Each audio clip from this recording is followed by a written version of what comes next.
Okay, first world problems, by the way. I've just tried to film this and then my camera sort of stopped recording. I was literally talking to myself for a little bit. Anyway, lie management. So I'm just showing you 3 shots first. We have, dare I say it, the roughest lie that I can find out here now, Zora. The rough is just not roughing. So there's a little bit of talk there. This one I'm not going to enjoy because that is on a very bare lie. And then not that you're really going to be able to see it too well, but I've tried to put the ball on a bit of a downslope. So that's the 3 shots that I want to show you, because we do slightly tweak what we are doing for each particular shot. So I'm set up to fail. I'm going to go for that far left one. It's all downhill basically. So again, this is going to be a tough shot for me. So the rough shot becomes a little bit more hinge and a drop. TPI will call this a cock and pop shot, because you want to try to get the club sort of underneath the golf ball. I do want to use a little bit more loft, so I would rotate the face open ever so slightly. Gets the bounce up a little bit as well, which is going to help me. And then really, rather than, dare I say it, an arm swing, I'm just going to feel a little hinge and then a drop. And then that's going to allow me to, gravity is going to take over, and it's just going to pop underneath the golf ball, pop it out of the rough, and then on this particular shot, it's going to hit that downslope and going to go pshong.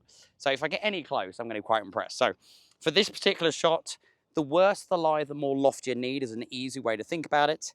And I would say it becomes a little bit more sort of hinge and unhinge rather than anything else. Everything else is exactly the same. Toes forward, pressure left, just hinge and then drop it at the back of the ball.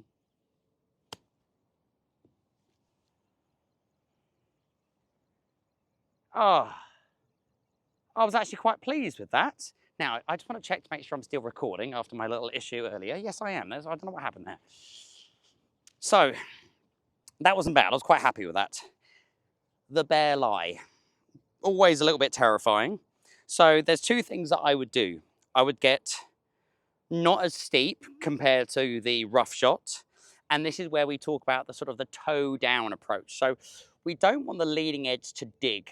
So when we raise the toe off the ground, toe up, or toe down, should we say, it's taking the heel up in the air. So it's reducing the sort of potential contact with the ground, because there's now less club sort of in that connection. So standing really close, feeling quite shallow, because I'm just going to literally try to just clip this off the top.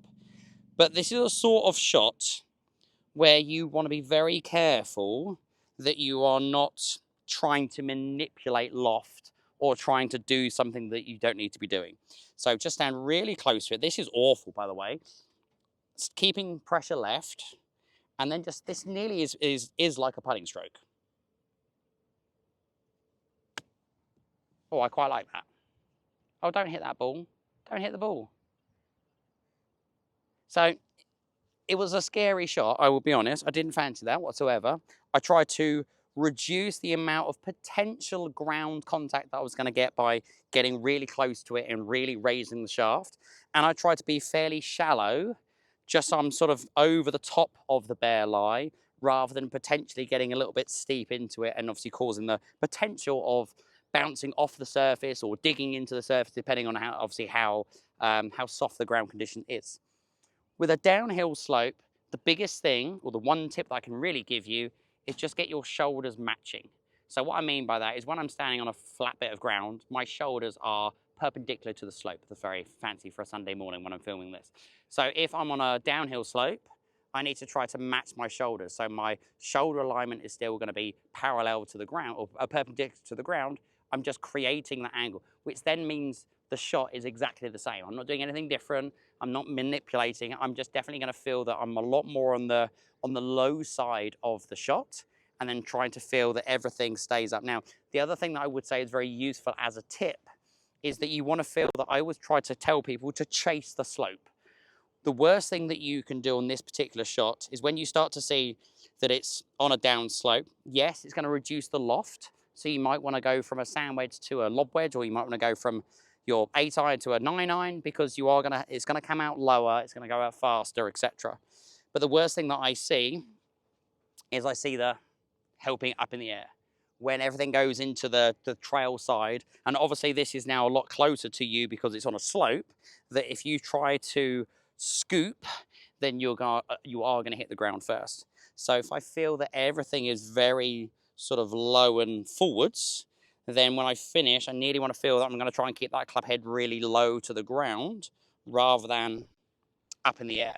Because as soon as this goes up, pressure is going to fall back, and therefore I'm probably going to be duffing the ground early. So try to keep everything forward and try to finish with a low finish would be my best advice for this sort of lie that you will get on the course. And let's see if I can actually get this one a little bit closer than the last two. So I'm just going to normal chip, left shoulder down though a bit more. So lead shoulder down because I'm on a down slope, and then I'm going to chase the slope.